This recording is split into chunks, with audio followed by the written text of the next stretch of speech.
recursos, né? Aí eu posso ter aquilo ali. Normalmente aqui nas aulas a gente usa 2 tipos de materiais. Um deles é esse aqui, ó. É um livro de cartaz, que a gente chama. Eu vou contar uma história, daí, por exemplo, o professor recebe esses 2 aqui, tá? Aí na minha preparação eu vou ler este livro aqui. Nele tem o conteúdo da aula que eu vou ministrar. A primeira aula desse é Jesus Cristo é Deus.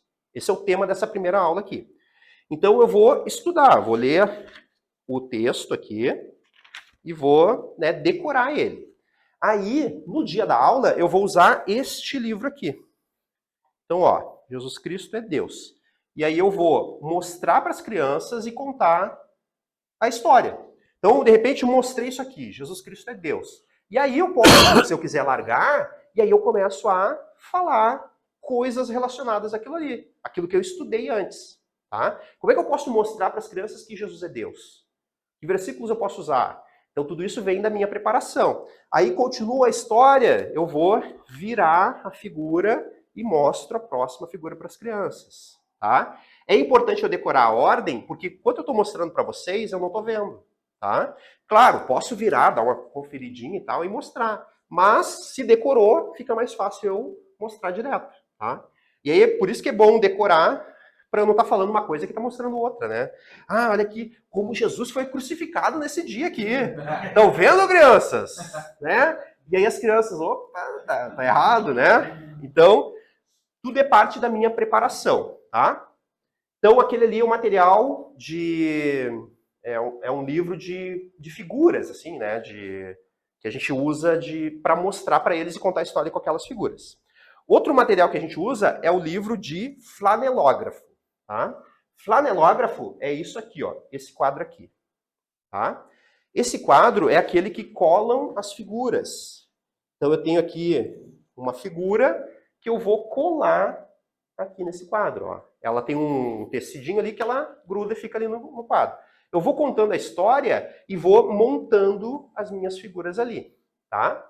E aí ele tem vários tipos de cenário. Aqui é um cenário de campo de noite, tem um deserto, ó. Aqui alguns exemplos, né? Uma vila, muito bonito, dentro de um palácio, tá? Posso contar uma história que eles estão no campo e de repente eles mudam e vão para o palácio. E aí vai lá e conta a história, tá? E aí eu preciso, quando eu recebo esse livro, vai ter também a minha história ali preparada. Tem todo o esboço dela aqui. Ó, a primeira é a maravilhosa promessa de Deus. Então o professor ele vai ler todo esse material aqui. E aqui já tem o desenho das figuras, ó, a ordem das figuras, e tem até o cenário de fundo. Aí eu vou estudar isso. Eu vou ganhar um material, eu vou poder treinar com as figuras, tá? E aí eu preciso cuidar. Vou colocar no flanelógrafo, existe um lugar certo para colocar a figura. Essa aí tá certa ou tá errada? Tá errado, né? Parece que o cara é um gigante que está sentado perto das montanhas, né?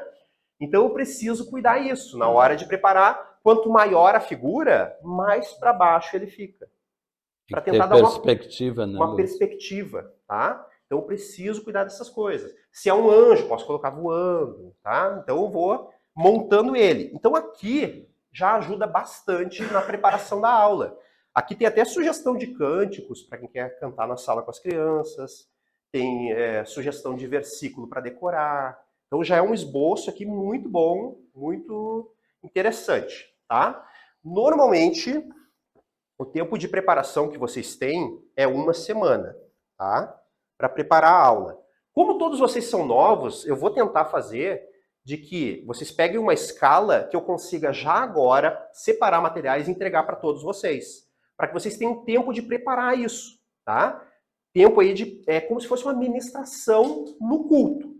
Se vocês vão trazer uma ministração, uma palavra lá, quanto tempo seria ideal para vocês se prepararem? Imagina que o Rogério, né, o presbítero, liga para vocês. Ô, varãozinho, pode trazer uma palavra domingo? Varoa, né? Pode trazer uma palavra domingo? Quanto tempo vocês precisariam para preparar uma palavra? O que vocês acham? Um mês, né? E aí, imagina que é um mês, tá? Ele dá um mês. O que tu faria nesse um mês? Iria ler a palavra, iria orar, iria jejuar, Iria ficar sem dormir uns 28 dias, né?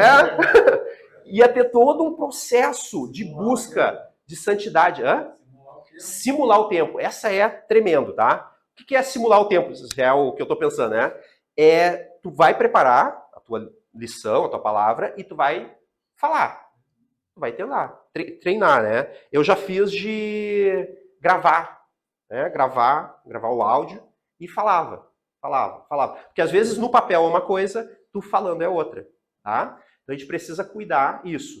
E aí toda essa preparação que a gente teria para trazer no culto precisa ser a mesma para trazer numa aulinha, tá? Por quê? Porque são verdades eternas.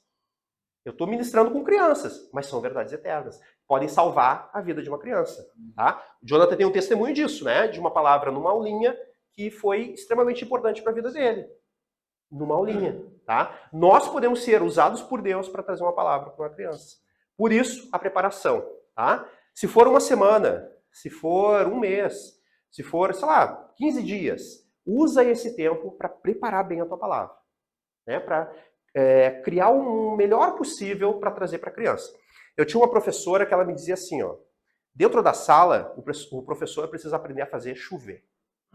E às vezes chover de baixo para cima. Tá? Então, o que é isso? Dentro da sala, fechou aquela porta. Se a história é no deserto, é no Egito, as crianças têm que achar que a gente está no Egito. De alguma maneira, tá? A gente precisa entrar num nível, assim, de preparo que eu preciso levar as crianças para o Egito. Imagina as crianças saírem daqui falando assim, ó, a gente saiu do Mar Vermelho agora. A gente foi salvo, né? As crianças às vezes vão contando a aulinha no carro para casa, eles precisam sair nesse nível. Eu fui tirado do Egito, eu fui resgatado, era eu que estava lá, sabe? Essa experiência. A gente tinha um professor aqui das crianças, sempre quando tu via ele no culto com algum objeto estranho na mão, sabia que ele ia dar aula naquele dia.